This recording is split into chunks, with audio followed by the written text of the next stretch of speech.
hari lagi mau menikah. Menikahnya jam 10 hari Jumat.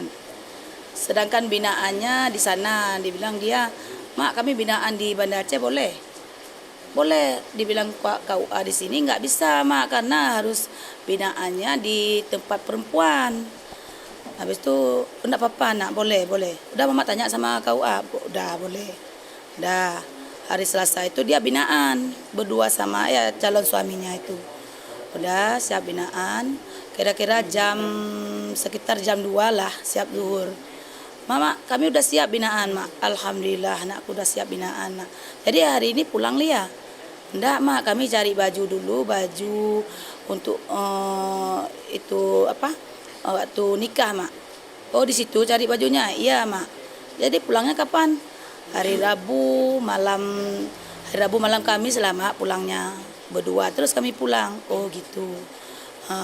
Udahlah, Mak. Mama mau ngomong sama adik," dia bilang. Udah video call sama adiknya. Udah itu, udah dia cari baju dulu. Sedangkan baju untuk dia bikin ini, kepingin bikin ini, udah dikirim uangnya sama kawannya, udah dikirim uangnya. Udah, "Mak, dandan Lia, Mak. Mama kirim uang ke sini, biar Lia bayar dari sini aja," dia bilang. "Kalau yang Mama bayar nanti nggak puas Lia. Kadang-kadang datang ke situ nggak ada orangnya, udah Mama ambil orang lain," katanya dia. Udah kirim uang dia. Udah dikirim uang ke tempat dandan ini wajahnya waktu hari nikahnya. Setelah itu malamnya rencana mau telepon, udah dapat bajunya. Nah, kami pun ada acara di Labuan Haji, nggak sempat nelpon malam itu. Malam Rabunya. Setelah itu besoknya pagi-pagi kami cari ikan, karena pas hari Rabunya kami cari ikan di ulai jalan. Sampai ke sana paginya tiba-tiba datang telepon dari adik saya itu, ceceknya. "Kakak tahu apa?" "Nggak tahu apa-apa." "Ada apa?" Astagfirullahaladzim, saya jerit besar-besar, saya jerit. Udah pulang terus kami, menuju ke sana terus. Sampai kami di Pati itu, "Gimana ini kami mandikan terus?" "Loh, kok dimandikan terus? Ini saya masih di jalan. Satu orang pun nggak ada orang di situ. Saudara kami, walinya kok dimandikan terus." "Siapa yang mau minta mandikan itu?" "Pak Asif," katanya. "Oh ya, tunggu kami ini lagi datang, lagi udah di Pati ini. Oh, udah di Gunung Gute," kami bilang gitu. Kami sampai ke sana jam 8 lah, jam 8 habis maghrib. Sampai kami ke sana, dibilangnya, masuk kami, "Jangan buka Bu, jangan buka. Jangan foto-foto. Jangan foto." "Loh, kok anak saya kok nggak boleh foto," dia bilang. Rupanya mungkin teringat sekarang, mungkin karena untuk menghilangkan jejak, mungkin gitu. Udah, setelah itu udah kami tengok, "Oh, anak saya, Pak," bilang sama Pak Asif masuk. Kalau kosennya itu memang dia sering pegang kosen itu, sampai dia di kosen itu. Pintunya pun agak kecil. Dah, kakinya pun kalau kita lihat memang janggal kali. Kakinya kan tergantung. Ini masih mepet. Karena dia talinya itu. Udah tuh yang kejanggalan lagi tulisannya. Itu bukan tulisan dia itu. Kalau dia tulisan dia, kalau panggil untuk saya itu Mama. Kalau panggil untuk adiknya tuh Eja. Kalau untuk papanya itu nggak pernah dia panggil ayah, Papa. Dan untuk calon suaminya itu nggak dipanggil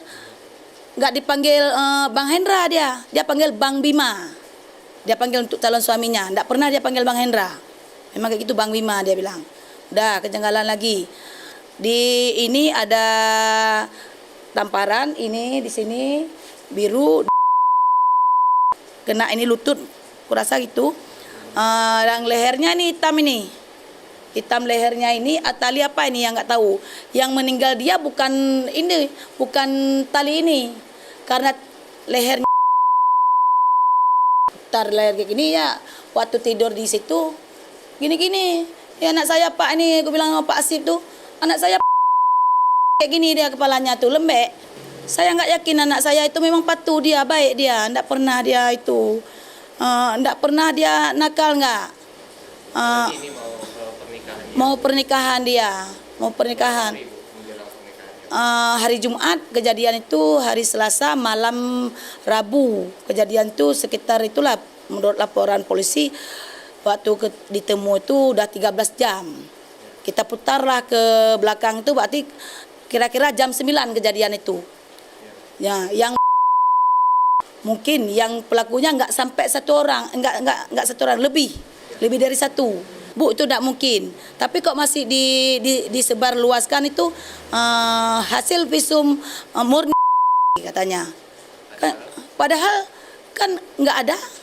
Yang kami harapkan kayak ginilah, kayak mana lah anak saya kayak gitu, baik dia jadi kayak mana urusan pihak hukum, kayak mana kita bilang, tolonglah kami nuntut ini ya setuntasnya, seadil-adilnya. Seandainya anak mereka bagaimana kalau kejadian kayak gitu. Itulah yang kami harapkan sama Pak Polisi, kayak mana anak kami ini kejadiannya memang dia nggak bunuh diri, kayak mana supaya tuntas.